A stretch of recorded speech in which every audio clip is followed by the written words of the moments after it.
Hello, magandang araw po sa ating lahat. Kamusta po ang ating mga kababayan from Luzon, Visayas, and Mindanao? Ito po ang inyong lingkod, munting tinig ng ordinaryong Filipino. Again, na binabash ng mga Duterte diehard supporters. Wala naman akong ginagawa sa kanila, kundi sinasabihan ko lang silang mga tanga at mga alinganga dahil patuloy pa rin sila na mga naniniwala sa mga fake news peddler at sa mga Duterte na pinapahamak na po ang ating bansa. Yun lang naman po Tsaka, hindi ko naman sila pinipilit manood dito sa aking channel.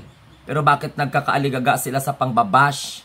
Doon mga sapat itong mga alinganga na ito. Okay. Kasi sobra kasi yung pagsamba nila kay Rodrigo Duterte. Kinoconsider nila na poong nasiraan at poong nasarehas. Mga Duterte diehard supporters, you are not my enemy. Nagkataon lang po na ako, matibay yung paninindigan ko na ipaalam sa inyo na kailangan you need to, what we call this, shift to a new paradigm. Naintindihan nyo ba yon? Kung ano ibig sabihin ng paradigm? Bahala kayo dyan kung magbinugo kayo. Total dyan naman kayo magaling. Now, pag-usapan natin itong Ginoo ko Santissima Trinidad. Butuhin nyo si Marcoleta na parang nawala na yan sa kaisipan. Simba ko lang. Naku, di ko maintindihan kasi kung ano yung dahilan kung bakit naisipan ni Rolando Marcoleta. Rolando ba yan o Rodante?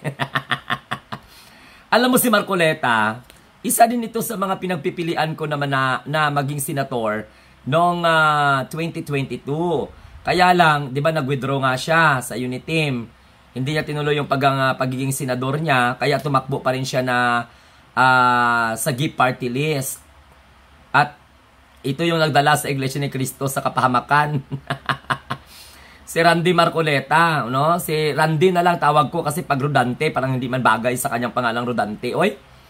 Ito, sabi din daw nila na baka daw po si Rodrigo Duterte ang maging national hero natin.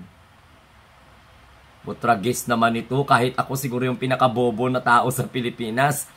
Hindi ko matanggap-tanggap na maisip po ng sambayan ng Pilipino na maging national hero si Rodrigo Duterte. Sabi niya ang sarili nilang Pangulo na walang iniisip kundi ang kapakanan ng kanyang bansa. Iniisip ba ni Rodrigo Duterte ang kapakanan ng Pilipinas sa pagbaliwala niya sa UNCLOS and arbitral ruling pagdating po sa usaping West Philippine Sea? Paano po ipinaglaban at paano po ginawa ni Rodrigo Duterte ang lahat para sa kapakanan ng bansa? Aber? Tsaka iniisip ni Rodante Marcoleta na baka darating daw yung panahon o yung pagkakataon na mapalitan si Dr. Jose Rizal. Anong libro bang ginawa ni Digong? Anong klaseng pakikipaglaban bang ginawa ni Digong? Yung kanyang pinakamaduming war on drugs na yung mga nabiktima ay ang mga inosente na naging dahilan kung bakit ngayon ay nasa loob siya ng International Criminal Court Detention Center. Itong mga Duterte supporter kailangan talaga papaliwanag, pukpukin talaga martilyo, ulo nyo ba? Napaniwala kayo dito kay Marcoleta? Diyos ko, anong klaseng hangin ang nasinghot nito? Parang ito ata yung bangag adik sa katangahan siguro. Ginoo ko. Alam mo, naintindihan naman namin, no, Mr. Rodante Marcoleta. Naiintindihan naman namin na talagang very passionate kayo sapagkat ikaw ay tumatakbo sa ilalim ng partidong padapa wala ng laban. Tumatakbo ka, kailangan mo ng publicity, good or bad, advantage po sa iyo yan. Kasi naniniwala ang mga tanga na magiging effective kayo na mambabatas. Ngayon pa nga lang, palpal na, ay Ginoo ko patawara. Plok, pinagtatawanan ka na nga lang na mga kasama mo sa Kongreso. Maniniwala kayo, mga kamunting tinig? Anong pari, anong demonyo ang nagbinyag sa inyo na maisipan po ninyo na darating ang panahon? So, ibig sabihin, hindi naniniwala. Mas grabe pa ang contribution ni Rodrigo Duterte sa bansa. Kaya kailangan niya na maisip ni Rodante Marcoleta na palitan si Dr. Rizal bilang national hero. O kayo dyan, mga historian, kayo po dyan na may mga malasakit sa ating bansa, payag ba kayo na mahanay bilang bayani itong uplok na si Rodrigo Duterte na pinahiya po yung bansa. First time in the history of the Philippine politics and history ng Pilipinas na may isang pangulo o naging pangulo ng republika na ayon, nakaratay sa International Criminal Court. So ang mga DDS naman palakpakan, yes. Mayroon kaming bayani. May bayani bang mamamatay tao? May bayani ba? Anong kabayanihan ang ginawa ni Rodrigo Duterte upang ipagtanggol ang ating karapatan at soberenya sa West Philippine Sea? Ang pagpapaubaya sa bansang China? Ang pagpapasok ng mga Chinese na kung saan nagkaroon po ng mga illegal operation dito sa ating bansa? Bayani ba yan na pinapatahimik mo ang lahat ng mga kumikritik sa iyo? Individual man or institution man, including media. Mga kamunting tinig, Diyos ko, pwede naman anytime. Pwede naman nating tanggapin yan na kailangan nating respetuhin kasi nasa side po ni Marcoleta. Pero hindi pwede na okay nga, I respect, pero hindi pwedeng hindi ito pagdiskasan. Klaro ito na pagmamanipula sa utak ng mga kabataang Pilipino. Anong contribution ni Rodrigo Duterte sa bansa na pwede nating pag-isipan na siya po ay ang magiging susunod na national hero? At pag dumating daw yung pagkakataon, baka mapalitan si Dr. Jose Rizal. So ibig sabihin si Dr. Rodrigo na.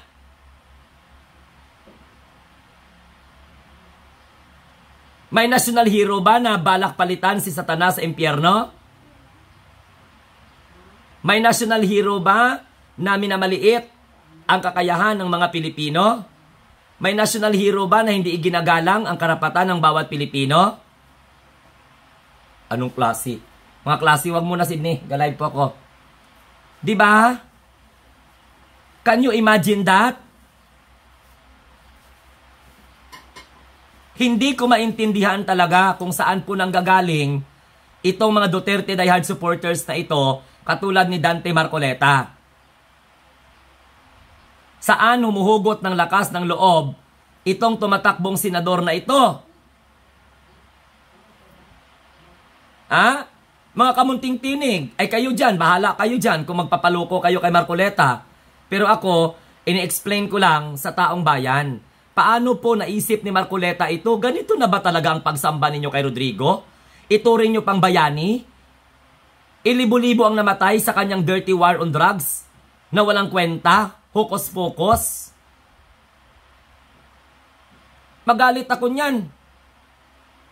Hindi pwede na ganyan nung laganap natin sa kaisipan ng mga Pilipino. Paano pala yung mga walang kamuwang-muwang, walang kaalam-alam sa katraiduran ng mga Duterte sa bansa? Sipin mo yan, alam mo parang pumipitik yung dibdib ko. Hindi namin matanggap na ganyan yung mga prinsipyo nyo yan. Pero nakakahiya. Buti kung kayo lang ang Pilipino sa bansa, parang hindi nga kayo Pilipino Dahil mas mahalaga pa sa inyo yung China. Kaya nga hindi kayo maniwala na mayroong West Philippine Sea. Kung wala sanang West Philippine Sea noon, dahil pinalitan po sa Presidential Decree noong 2012, panahon ni Benigno Aquino III, at nagkaroon po ng paghain ng kaso sa International Court of Justice, tapos lumabas pang desisyon, panig po sa Pilipinas, pabor po sa Pilipinas, ang arbitral ruling, ayon po sa United Nations Convention on the Law of the Sea, na hindi naman pinaglaban ni Rodrigo Duterte, bagkos hinayaan dahil po nagtanim ng takot sa bawat Pilipino dahil ang China po ay mataas ang armas, maraming sundalo, first world country, makapangyarihan.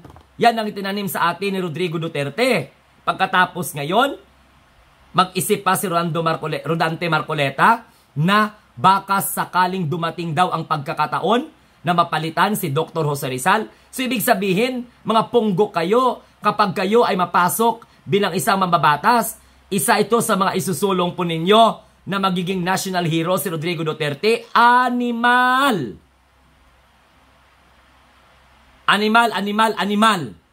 Kabubuhan, kabubuhan, kabubuhan, katangahan, katangahan, katangahan. Parang pinaglalaruan nyo na lang yung puso at isipan ng mga Pilipino.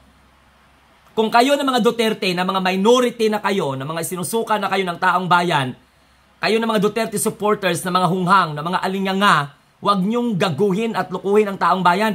So mga kamunting tinig, pag makapasok ito si Rodante Marcoleta, kasama ng kanyang mga alipores ni poon nilang nasiraan, poon nilang nasarehas, na si Rodrigo Roa Duterte, magiging bayani ito? Anong pagkikipaglaban ang nagawa ni Rodrigo Duterte? Sa kapwa niya Pilipino, proud kayo na itanghal ninyong bayani ito, birdogo na ito sa kabila ng pagpatay ng kanyang administration? Sa mga Pilipinong walang kamalay-malay, walang kamuwang-muwang, barilin na lang kaagad, wala nang hiring-hiring. Anong klaseng may gulay patawara sa inyo? Hindi naman po ganon. Abala kayo pag binoto nyo to si Rodante Marcoleta. Isa po to sa mga panukala niya siguro. I do not know. Alam naman natin na si Rodante Marcoleta ay talagang gusto pa nga mag-abogado ni Sara Duterte ito. Gusto pa niyang maging abogado ni Sara Duterte. Baka maging abogado siya ni Sara Duterte sa impeachment trial. I do not know. So ito mga kamunting tinig, huwag tayo magpalinlang. Sabi pa niya na si Rodrigo Duterte iniisip, no, ang kapakanan ng bansa. Diyos ko, Ginoo ko, patawara Santissima. Nalabad ko akong ulo nung nabasa ko ito na baka ang maging national hero natin ay si Pangulong Duterte. Ginoo ko, comment down below sa sinong gusto sa mga Pilipino. Kayo na mga nanood dyan, mag-comment kayo kung papayag ba kayo na palitan si Dr. Jose Rizal bilang national hero ni Rodrigo Roa Duterte. Hala, bigyan ko kayo ng kalayaan. Magsalita kayo, mag-comment kayo. Papayag ba kayo na si Rodrigo Duterte ay magiging national hero kapalit ni Dr. Jose Rizal ayon po sa imahinasyon ni Rodante Marcoleta? Di po tumakbo lang na pagka-senador, naging ganyan na yung mindset. Ano, sobra naman to na name recall para malaman na si Rodante Marcoleta nag-iisip, niwi in 1 million minds ko, hindi ko lubos maisip na hindi ko matanggap na maging bayani itong berdugo na ito.